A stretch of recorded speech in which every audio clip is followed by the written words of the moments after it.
Welcome back to the channel, everyone. This upcoming clips are going to be mostly pictures. This is going to be a pick-by-pick video. I didn't really have patience to video everything, but I really hope you enjoy it all because I sure enjoyed building this. So stay tuned and enjoy.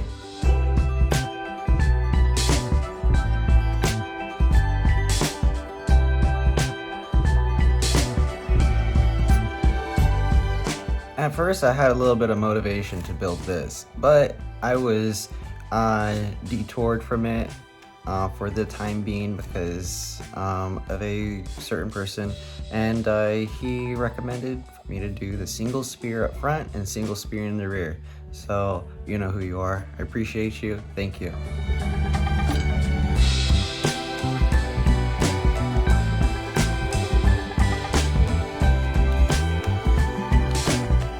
That doesn't mean we're not going back to this whale setup though.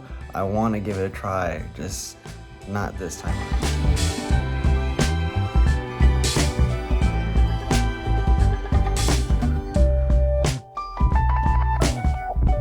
So the process begins. Some of these picks, especially the front plate pick that is about to be shown, is actually from my FMA build.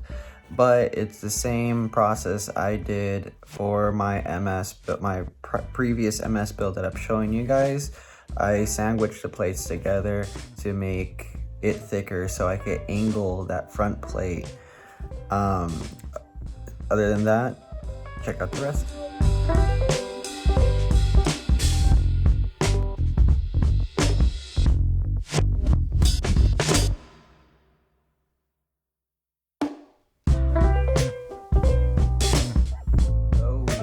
On to the front stay. The hardest part for me, at least, was the front stay, just because I wanted to get that front bumper slammed against the chassis and as far back as possible so it could corner as fast as possible. The gimmick around it though is using that triangle piece so you could run the single spring and single spear setup and it be at the tip of that triangle piece. Hard part about it, getting the triangle piece true and straight. You gotta have steady hands and a good set of Dremels or just sandpaper and a steady hand. So yeah.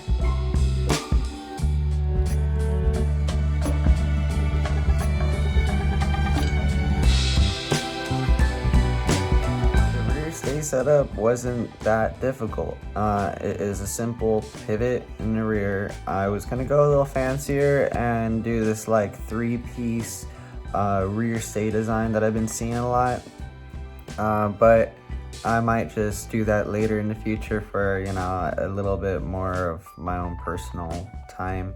But I went for this video, decided to just do a pivot design and really dial it in, not have much play back and forth for the bumper to move around, but other than up and down.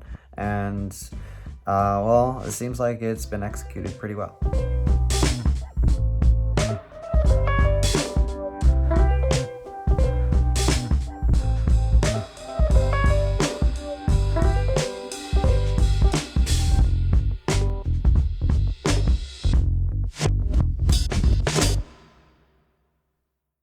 Thickening of the rear stay bumper was actually an afterthought. I used another piece of silver rear stay that was the same that I was using before. That was just a black carbon stay, and I sandwiched them together. So the top is black, bottom is silver. It looked kind of interesting, different.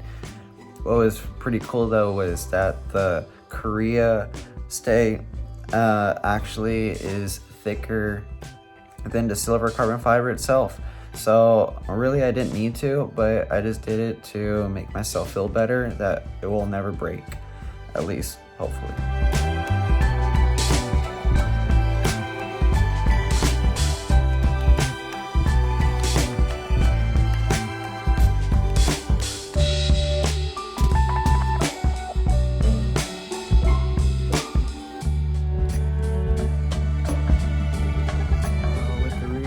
all done, we moved on to the T-plate. I did not do I guess you could say the beveling in the T-plate hole because I just wanted it to pivot, and it works. So basically I'm running very similar setup to the front as the rear, and I really like it.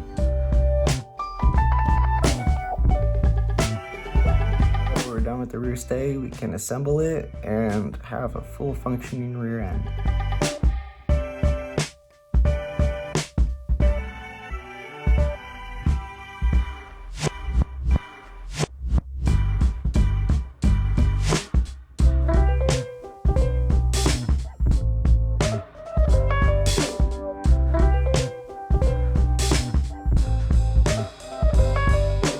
Front and rear have been finalized. I decided now to move on to the body damper. I went with a design that I've been using on my FMA, which is not attached to the bumper, but is attached to just the chassis. And reason being is because I feel like when you're doing the speed tech or even the real technical side of racing, the car will want to adjust better without the body damper always actuating because the bumper was hit. So anyways, besides the point, I feel like this works really well for me and I wanted to apply it to the MS chassis. And so the next clip you're gonna see is of the body damper when it was it wasn't 100% done, and then you're gonna see clips of the body damper fully polished up and finished.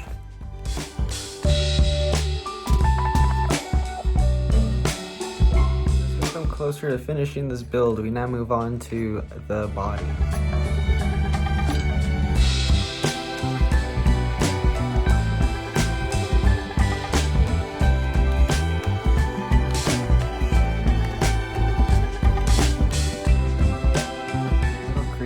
I duplicated the window stickers.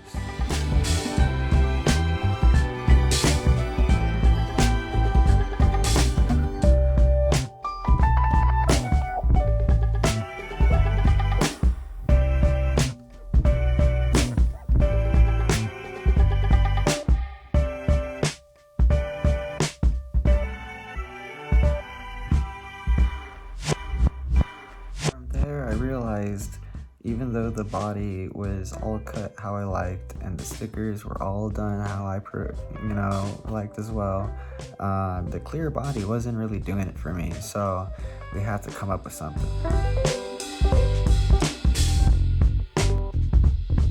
So here comes out the markers, paint markers to be exact.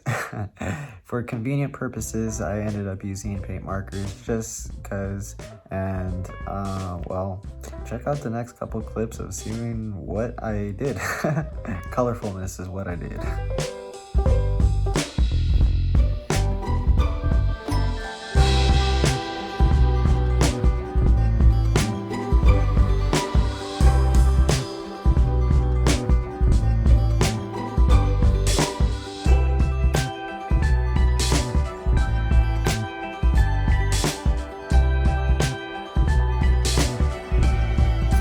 Some inspiration from my lady, we ended up collaborating together on this project a bit with her bead making Instagram called Lucky Riding Charms and my Keep a Level mini 4-wheel drive.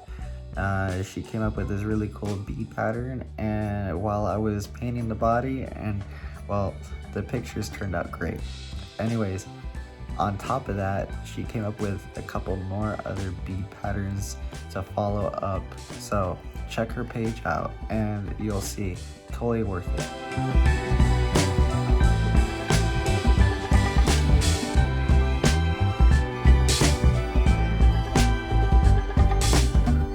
So as I got done with painting the body, I thought I was close to finishing this project, but had one of those nights where I couldn't sleep, so found a couple of projects to do to make this project even longer.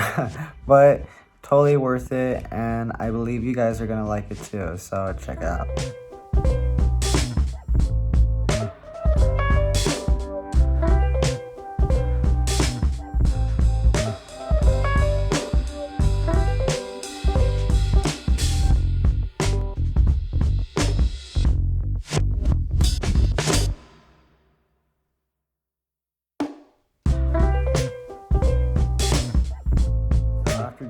motor cover and installing it.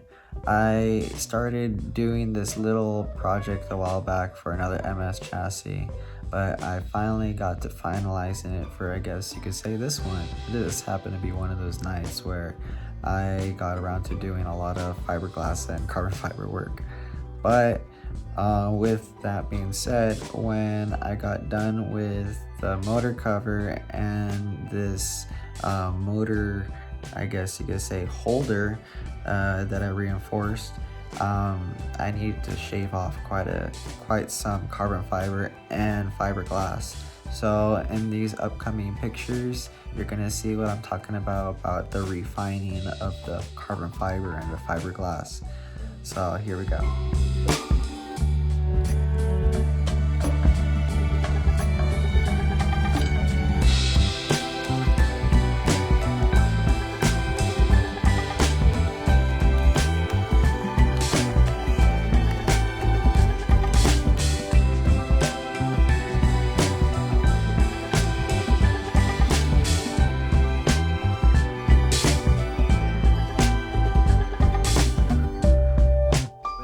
Getting the front end all buttoned up and the transmission cover all smoothed out and taken care of. The batteries go in and out cool. Everything seems great. We now move on to taking some pictures and seeing how nice this thing turned out.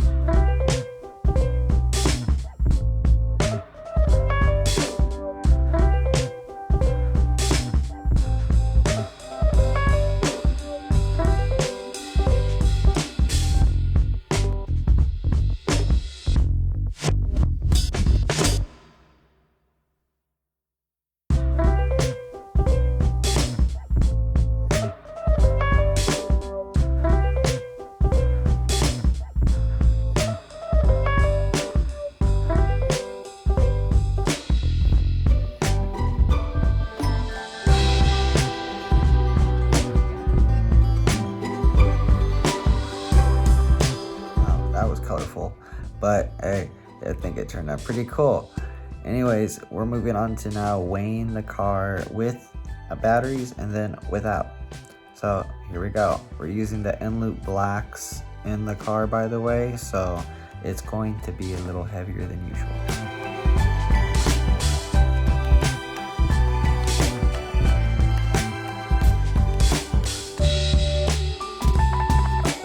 Coming in and where it's at, I can say I'm pretty happy. It's a happy medium. Not too heavy, not too light. And overall, you never want to be the lightest car on the track because the heavier car next to you will knock you out of the race. So we're going to be moving on to the end of the video here. So you're going to see a clip of the car running, and I'm going to be now saying thank you all for tuning in. Subscribe, like, comment, share, and all that beautifulness. So until next time, later y'all. Go.